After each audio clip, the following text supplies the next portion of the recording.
Let's do it. Welcome back to the All Out NRL Fantasy Podcast. First one of 2025, boys. I cannot believe it's footy season already. The year's actually flown past. We're probably 2 months away from footy starting. We got the usuals. Dor is back. Welcome back, Dor. Thank you, Cord. And it's great Mick, to be back. Mick, of course, mate. How are we all doing? Pretty good. Look, cricket season's a great time of the year, but I can feel the footy. I can feel the footy coming. Oh, yeah. Yes. It's coming. And we know when NRL Fantasy starts to drop that the footy is shortly soon around the corner.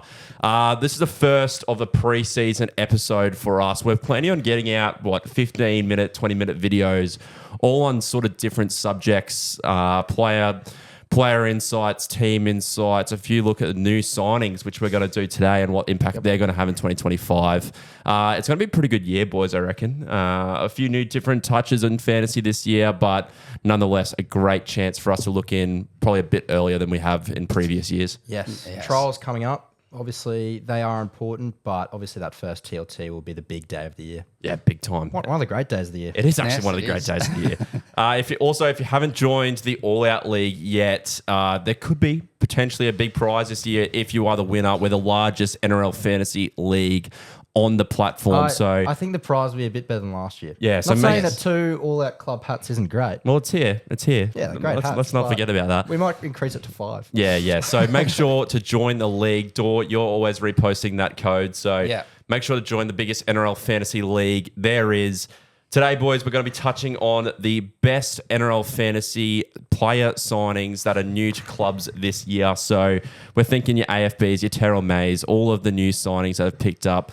Dor, we've done a bit of a list and we've tiered them from tier 1, tier 2, tier 3. Pretty important this because we obviously know how well they went last year, but how are they going to go with their new clubs? Let's kick it off straight away, mate, with AFB and Terrell May, your big two there. Yep. Oh, look, I think AFB is he's just going to be the same AFB as he has been the last, few seasons, I think. Oh, he's a worker. Yeah. Keep it nice and short and sweet. I think with the Warriors last year, he got a bit out of favour because he obviously wanted to leave. Lost a few minutes. I think his minutes will be pretty solid, even though Sharks have got a solid forward pack. He's probably, in my opinion, second best prop in the game behind Haas. I think he's going to play around 55, 65 minutes for the Sharks, and he should get around that 55, 65 average. I think we're happy there. I agree. I think his minutes won't necessarily go up because, the Sharks do like that prop bench. Hazleton. I just think he's still safe. You know what you're going to get. He's going to be a top tier mid option. Yeah, and probably a pod as well. Yeah. I reckon this next guy, Dor, sorry, before I cut you off, right. Terrell May, he was the shining light of the Roosters last year, and I know we got pretty shitty at Robbo for not giving him the actual minutes that he deserved, but he goes to the Tigers this year, 670K with an average of 50.2 last year. Bye. He could be the best buyer of the year for me at the start of the year. Agreed. Well, he's the best buyer, in my opinion. If he plays over 45 minutes, which will be more than last year, he'll be a gun. If you just think of it sorry to interrupt, Cord, but if you just think of it with the Tigers, they've got David Clemmer is probably going to be on the bench, and then they've got Fanua Pole, Alex Twal. To be honest, I don't think they have really big minutes. Twal, obviously we're going to talk about a player later at the lock position. But yeah, for me, I think Terrell May's getting similar minutes to AFB. I think he's 55, 65 minutes a game. 670K is a bit of a bargain. If he gets 65 minutes, that's a free 65 points. And we know he's got attacking upside, tackle busts, offloads. He can score a try every now and then. Tigers are looking on the up this year with a few of their signings, which we'll touch on later as well. Runs marathons for fun as well. Oh, absolutely, Dor. This next man, though, he's in your team, and we'll touch on the Broncos when we do that. We'll deep dive to them next episode. But Benny Hunt, we know Ezra Mam's out for the first 11 weeks this year. 681K. He's back round 10. Back round 10. Yep. 681K for Hunt. 51 average last year for the Dragons, which, it's a bit enticing, Mick, at 681. If Ben Hunt's playing hooker at any stage for the Broncos, bye. But I feel like at the Dragons, half such a position where there's so many guns, I think I won't be going Hunt this year. I agree with you, Mick. I don't think start the season off with Hunt. No. I think everyone's got Cleary, for example. Reynolds is going to dominate probably the kicking, I'd say. So Hunt's going to take a back seat, lose a few points there. I think definitely look at Hunt when he turns to hooker, potentially when Mam comes back in round 10 if Madge decides to inject him straight away. He's also 34. So. And there's a bit too much attacking upside for the Broncos. Like they got Reece Walsh, so much flair Stags, outside backs. Cobbo, Yeah. I think stay clear at the start of the season, but when he moves to hooker, potentially probably after round 10, I'd be looking at him for sure. Another half which was on the move, boys, was Jerome Luai, the big off-season signing for the West Tigers. 589K, average of 44 last year for the Penrith Panthers. We all know the damage that he can do without Cleary in the side. He's obviously moving to a little worse team in the Tigers, we can say. He could dominate the footy. Is he a potential sleeper buy here, maybe with Cleary in your halves to start the year? It's an awkward price, I think. Like, we saw his scores when Cleary didn't play, and he absolutely gobbled last year. But I wouldn't say Galvin's necessarily a half who doesn't like the ball in his hands. So Yeah, he wants that footy. And we all know what he did last year. But I think the Luai, I reckon, could dominate more of the kicking game than Galvin, I think. I think he could be a bit underpriced, but I think it's one to watch. One to watch. I don't think start the season with, but definitely, like you said, Cord, without Cleary, you saw how he dominated and led that Panthers team around the pitch without Cleary. So I reckon one to watch. Another man on the move, boys, was Zachy Lomax. Now, another interesting one because he was an absolute jet. It was almost a coming-of-age year for Zach Lomax last year for the Dragons. Got his New South Wales Blues debut as well. What a year. He now moves to the Eels, where I'd say he's going to be playing in the centres. Is that right? yeah, I think centres, which is delusional He from wants his to play there. perspective. Like, you have your best year, you make Origin, you're absolute beast on the wing, and then you want to play centre. Yeah, it's a bit surprising, isn't it? If he's ever at fullback, like, definitely a buy, but I probably wouldn't get him at that price tag back at centre. No. And you don't really like to start with gun premium centres in your first couple of teams, do you? So that's we'll a little talk logic. about a few cheap ones who In you other should be getting your episodes, centres. But that was the logic that we always had. We don't really start with a gun centre unless they're in the second row position where you could slot them in like in that. Unless it's in that Johnny centre row. Bateman and Nakora from a couple of years ago. Yeah, that was special. Yeah. Three people that you have picked up, though, Mick, as a Dragons fan, is Damien Cook, Clint Gutherson, and Val Holmes. Pretty good trio, that, to be fair. Great leadership. Yeah, great leadership. I know they're getting a bit old, but great leadership. Hopefully Gutho plays, half the games. Yeah. Val Holmes coming off a broken leg isn't great. I don't think any of them really are too exciting in terms of fantasy. Cook's always great. I mean, the but only little. issue I have, Dor, is that the hooker position again this year is a bit light on. You got Grant and Cook. Who else? Who else can you trust that you're going to get 50 points every week? No, like Marnie, Little, yes, they might get 50, but are they doing it consistently every week? I'm a bit concerned. So do you have to go either Grant or Cook this year? I think I does wouldn't Cook be get going rest? Cook. I think Cook. I don't know. I worry about Cook if he plays like the big minutes because he needs to play the big minutes to get the points. And like Jacob- Little was unreal last He was probably season. our top three player. Yeah, He's not going to not play. yeah. So in my opinion, I wouldn't be starting with any of those. Like Val's probably someone you might get at the back end of the season because he'll be kicking goals and whatnot. But I have my concerns about the Red V attack with the spine. So Yeah, but avoid Gutho. yeah, with I all think due respect to him. I'd be avoiding all those three. One that was a bit underwhelming last year was IPAP. Now, he moves to the Penrith Panthers. We all know that when players go from shitter teams, we all know when players go to shitter teams to the likes like Penrith and the Storm. And, there's another example, Stefano Utikamano, which we'll talk about later, that they actually start to thrive and do well. We all know what IPAP can do. 622K, he could be a bit of a sleeper buy here, Dor. Yeah. Oh, geez. Yeah. It's Bye. 622K. Oh, outside Cleary as well. I just think he's going to be exactly what he was at Parramatta a few years ago. I'm looking at his 2022 stats, average 62 on a good attacking team. He's playing for the best team of all time. I think he's just a buy. Underpriced. Yeah, He's a buy. I think he should be in your team right now. Yeah. My only concern is that Liam Martin most likely plays 80 minutes and you've got guys like Luke Gardner and Scott Sorensen point. on the bench. It's a good point. Very good point. I'm a bit worried about the minutes, but look, if he gets back to like he was at Parramatta and he's playing outside like the best player in the game at the moment, one of the greatest of all times in Nathan Cleary, I think that, No, it's a great point there, Dor. I'd be waiting and watching, I reckon.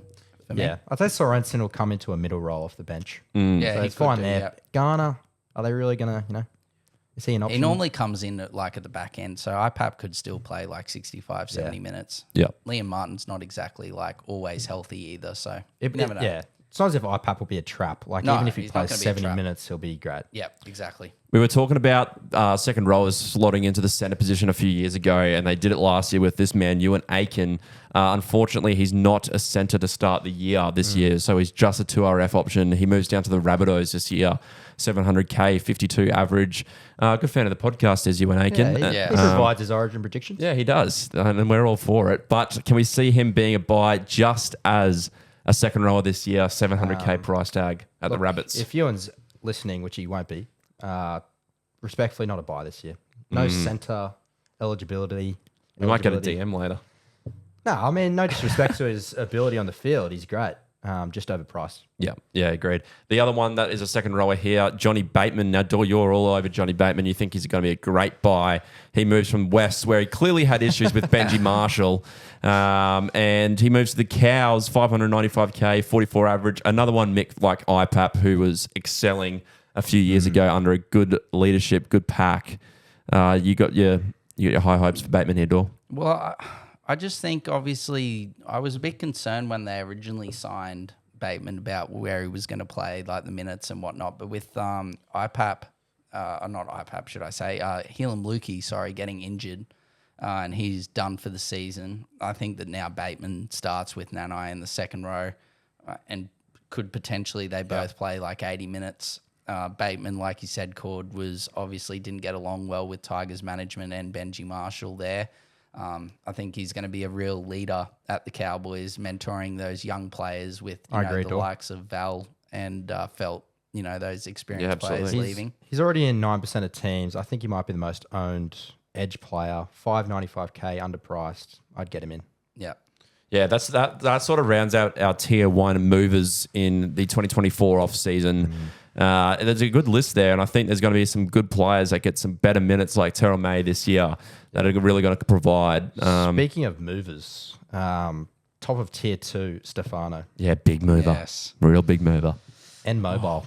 Very And at a mobile. good team for the first time in his career. Yeah, so it's just like that similar thinking, isn't it? Where a good player goes to a good team and starts to thrive. Katoa, Garner. The list goes on really about how many players have done this. Could be a breakout year for Stefano Dor. 600k probably is a bit more expensive than fantasy coaches would like. Cord, I really think he could go to another level this year, but I wouldn't be starting with him to start the season. I want to see really what his minutes are like in that Storm rotation. Yeah, they they'll probably have need Tui this off the middle bench. Yeah, Tui and probably Joshy potentially Nelson, Welch, maybe. Welch, yeah. Alec McDonald. I think it's an avoid. I think it's just a wait and see because I don't know because those other players don't really demand or have big minutes outside of probably Josh King. So, Tui and Nas are like impact players. Alec McDonald, I reckon, will more play like a lock. I think he could backup. churn out 50 average or 50 minutes, but Yeah, I don't think I'd wait and see. Simple as that. Moving on swiftly to JFH, James Fisher-Harris. He's off to the Warriors this year. Also 600k, 44.9 average. Could be the wise leading man this year. He's never really been fantasy relevant, fellas, but you never know with him, JFH, under a new role. What changes for him? Like, is there any opportunity for more minutes or like, what I mean? I think he will get more minutes at the Wars. Like he will be obviously the main leader. He wasn't the captain, even though he no did have that Tohu leadership leader. now. Yeah, no Tohu. Sad to have no Tohu. He was a great fantasy grade. He was. Great. It's a great pod. Yeah. Always a great pod. He'll be in those like Simon Mannering conversations. Yeah, he'll be in the Hall Real of workers. He'll be a Hall of Fame sort of guy, maybe in 20 years' time. But short and sweet, boys. I'd be just like Stefano. I'd be avoiding to start the season, and potentially if he starts to kick off and plays like 80 minutes, then he can then maybe get him in. But I wouldn't be starting. I think this guy might be one of the most interesting prospects in NRL Fantasy 2025 because we know what he can do. We know he can play a variety of positions. It's just where. And this man we're talking about is Jack Bird. He's also off to the Tigers this year. 362k, average of 27 last year. I sort of like this option, fellas, because he has that centre position. Where will he play is the question. Lock. He might play at lock. He might play at second row. my only query is, and the issue that I have with him is if there's an outside back that goes down, does he then move into the centres, which impacts his score? I just think he's that cheap where it's just like, you got to get him in. Yeah, you got to And get him. who else plays lock? I think so. What I'm thinking is, I reckon Bird will start lock, is what I'm hearing, and then you've got Male. Fanua Pole will probably be, or Alex Twal could be the ones that take minutes from him. So I don't know if he's going to play like 60 minutes. The Tigers have got pretty good outside backs there as another option that we'll talk about later with Skelly legs that could potentially come into the Skelly. into the back line. So yeah, I think at that price you've got to get him. Blaze Salagi off to the Penrith Panthers. Position unknown, I'd say. He could be thrown in at 6. We don't know yet. It could be another buy, 458K. Again, another awkward priced player for a half that we think is going to be a good cheapie. You always will sort of want someone that can starting at half that's around 200, 300K. He's 458, which might throw a bit of a dent into the salary cap. Yeah. I mean, just with Cleary in your team, like he's not going to get much kicking. No. It's going to be more like tackle bust. Yeah, you're relying on like a Luai type run where he assist gets a lot of tackle breaks.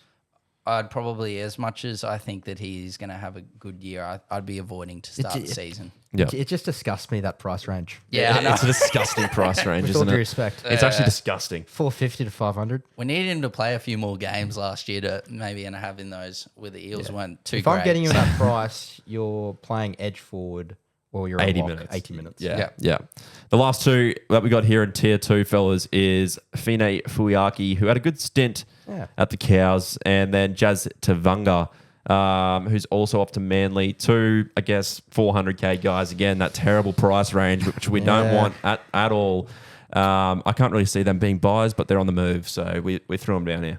Like Jazz is just, for all we know, he could play 50 minutes and be a decent option, or 60 minutes, but I just don't think so. No, I think he's coming off the bench. He'll probably play. I don't think. Finiaki's not a bad option. If he gets, he plugged a hole for us last year. If he gets minutes, I think he's an option. But otherwise, no, I wouldn't be getting any of those. Fine Fukiaki will get minutes, but he's not gonna. We need to see more. He needs to take his game. Fukiaki, he ticks the eye test. He does tick the eye test, very much like Lukey. And that's all you can go off, really. So, unfortunately, the eye test doesn't really prevail in fantasy in 2025, but yeah, true. Yeah. Keep it When you talk moving about on, a boys. purely stats thing. Yeah. Move on to tier 3. It's almost a move on. Yeah, we've got to keep pushing it through. This is the new and improved thing, fellas. Like preseason 2025, we're doing 15-minute podcast for everyone. And it's going to be great. Yeah, Tier so- 3. Let's not get too stuck in on these guys. Daniel Saifides off to the Dolphins. Another 448K mid-range, which we hate. Takiaha Dor, you're a big fan of this guy when he was in the NRL for the Roosters a couple of years ago. Yeah, but he's probably starting on the bench Yeah. for the Eagles. I'd say both him and Saifidi, I'd wait and see. There's potential for both, but if they're not starting or playing big minutes, I think Saifidi will start, but it's the minutes. Just got to check. Takiaha, everyone used to always buy when they Kicking said goals. he was kicking goals. Never kick Didn't goals. help. Never kick goals. Didn't Dor, help at tell all. us about Lewis Dodd Yes. from the South, 500K. Yes, so Dodsy. Dodsy, yeah, will be partnering Cody Walker in the halves. It will be interesting to see how he goes. He's probably, I've said avoid for a few, but I think this one's a genuine really wait and see because Cody Walker's not really a kicker of the football. Dodd should dominate in that aspect. Yeah. South, How have they come up with 500K there? Yeah. For a price range. I don't think he's played. Yeah, well, I wasn't able to really find some really good stats for Lewis Dodd, but I was able to find someone later on. But yeah, I don't know exactly. Maybe because St. Helens have just been dominating the Super League. Very true. But yeah, one to watch, definitely. Longy's off to Para to play fullback for Gutho's replacement. 350K. Now, this is someone that we could look at, fellas, because he's in that below 400K package. Outside Tyrrell May. Tyrrell May. He's the next one. Yep. He's starting fullback for Parramatta. He takes Gutho's spot, priced quite well, averaged pretty good in his one game, averaged 43 when he played the one game for the Panthers last year, and 36.5 in New South Wales Cup. Yeah, just get him. Yeah. Everyone will have him. If he doesn't perform, doesn't really matter. Yep. If he does, cash rises. Yep. Yep, big time. Aaron Clark's off to the Waz, another 482K. I remember Millsy came on the podcast last year, if you're a big fan of the pod, came on and said, oh, look, it's just about Desi Hasler and his minutes. Is that the worst pod we've been given? Probably. But his PPM beast actually is good. So if he gets 50 minutes, probably gets 50 points. We got to see where he plays, probably hooker. at the Waz, but we'll see what happens. He's actually quite good. Yeah, he's handy. Down to But fantasy. again, awkward price at 482K. Probably off the bench, I reckon, Aaron Clark, Yeah. unfortunately. You were talking about Skelly legs door, the famous Gerald Skellington. Yes. 500K, 39.3 average. Good pod play potentially if he gets some tries. I think unfortunately, I think he comes in if someone gets injured. I don't think he starts the season, so I'd be avoiding, but definitely if he can get in, he is a tackle breaking machine. And the final two cheapies of tier 3, Royce Hunt and Tom Amone. You got much news on them, Dor, or much insight? Royce Hunt should start for the Tigers. I think him and Tyrrell May will be the starting props for the Tigers. But I like a few players we've touched on court. I think it's just the minutes with Royce Hunt. We'll have to wait and see. Maybe the trials might give us something. But at that price, you might as well just YOLO and give it a crack and hope he gets good minutes. Bloody hell. Do you reckon Royce Emergency Hunt? guy. I thought Royce Hunt would come off the bench. The latest teams I've seen is that him and Hunt and May will start with then Clemmer. I don't even think Seyfarth will make it. Clemmer and Pole off the bench. And then Tom Amone's the one I'm looking at here. The Dogs have been really lacking middle forwards. Tom Amone was killing it last year in Super League, averaging 32 tackles a game, 18 carries and 135 metres as well. Borderline basement. They've got him the latest teams I've seen is they've got him on the bench, coming in off the bench. But I don't know if Sam Hughes keeps a starting jersey over Tom Amone. So I He's could fit, see, remember? I could He's see, always yes, fit. I could see Amone and Hughes switching. But if he's doing anything like that, and the Dogs, their middle minutes were all over the shop. Yep. Sammy Hughes won't be in the Cheapie Hall of Fame. No, I'll definitely be getting Amone. Yeah. Well, that wraps up our new player signings recap. Hopefully that gave a bit of an insight into what minutes they're going to get, what they're going to average, and maybe if they're going to start this year for NRL Fantasy 2025. Like we said, fellas, make sure to join the biggest NRL Fantasy League in the game. Make sure to subscribe, follow the Instagram. We're nearing 30K, which is outstanding stuff. Yes. Yeah, I couldn't believe it a few years ago, but we're nearing 30K. If you like what you're listening to, make sure to subscribe. We'll see you next time for, what are we doing next? Cheapies. Cheapies. Yeah. Cheapies. The big Look cheapies. out. If you hit our DMs, we might take a bit of time to get back to you, but we definitely will. Yep. See you then. All right, see ya.